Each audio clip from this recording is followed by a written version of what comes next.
डुमरी विधायक जयराम महतो को आखिर गाड़ी क्यों खरीदनी पड़ी?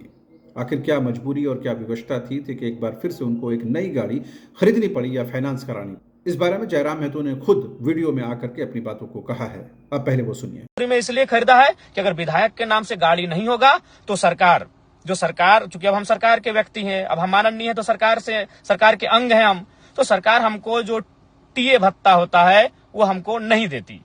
इसीलिए मैंने गाड़ी को कह सकते हैं मजबूरी में खरीदा है। बाकी हमको गाड़ी का कोई शौक नहीं है। मेरे बहुत सारे साथी हैं जिनके पास स्कॉर्पियो गाड़ी है, जिनके पास थार भी है और बहुतों के पास और भी अच्छी गाड़ियां हैं, लेकिन मैं गाड़ी का शौकीन नहीं हूं। ये गाड़ी मैंने मजबूरी में खरीदा है। क्यों खरीदा है ये मैंने आपको बता दिया। क्योंकि अगर मैं गाड़ी नहीं खरीदता तो क्या मामला होता कि मुझे वो टीए का जो भत्ता होता है वो नहीं मिलता। तो भाई क्यों हम सरकार के खाते में जाने देंगे अपना अलाउंस? जो टीए भत्ता हर एक विधायक को मिलता है तो जरा मैं तो क्यों उसको सरकार को देगा भाई?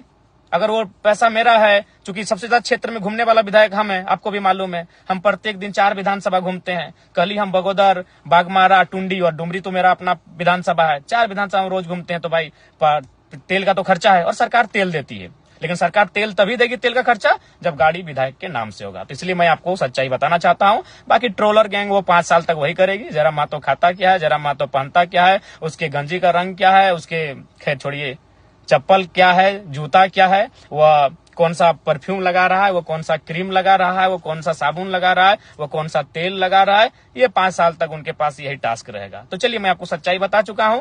अगर आप जिनको भी संदेह है, बोकारो में पंजाब नेशनल बैंक है, वहां से हमने लोन लिया है और लोन शायद 10 लाख के आसपास का लोन है। गाड़ी खरीदने के लिए जो मैंने लोन लिया है वो 10 लाख के आसपास का लोन है। आप चाहे तो पंजाब नेशनल बैंक बोकारो की जो शाखा है वहां से जाके आप पता कर सकते हैं। किस्ती 3 साल तक भरने का है या 5 साल का था, चूंकि हम कंफर्म नहीं हो पा रहे हैं। चूंकि जिम्मेवारी को मैंने केंद्रीय कोषाध्यक्ष महोदय को सौंपा था, मेरे पास उतना समय नहीं है। चूंकि हम फील्ड विजिट करते हैं, लगातार हम जनता दरबार में बैठते हैं, लगातार लोगों की समस्याओं को लेकर हम अधिकारियों से बैठते हैं, तो मेरे पास उतना समय नहीं होने के कारण हमने अपने संगठन को सौंपा था कि आप लोन की प्रक्रिया को पूरा करते हुए गाड़ी निकालें।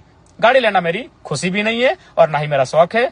गाड़ी लेना मेरी मजबूरी है। क्योंकि अगर हम गाड़ी नहीं लेते अपने नाम से तो जो टीए का जो भत्ता होता है वो सरकार मुझे नहीं देती।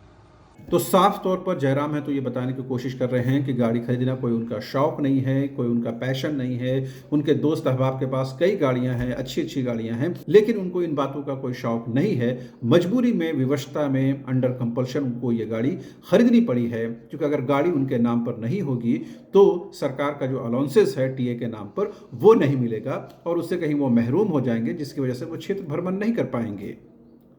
जयराम महतो ये भी कहते हैं कि वो एकमात्र विधायक हैं कि लगातार वो क्षेत्र के भ्रमण पर रहते हैं, न सिर्फ अपने विधानसभा क्षेत्र में बल्कि अगल बगल और दूसरे विधानसभा क्षेत्रों में भी लगातार वो दौरा करते हैं, लोगों की समस्याएं सुनते हैं और उनका उत्थान करने की कोशिश करते हैं। जयराम महतो ने उन ट्रोलर्स को भी जवाब दिया कि उनके पास कोई और काम नहीं है, लिहाजा वो जयराम महतो क्या पहनते हैं, क्या खाते हैं, इस बात पर ही वो ध्यान टिकाए रहते हैं।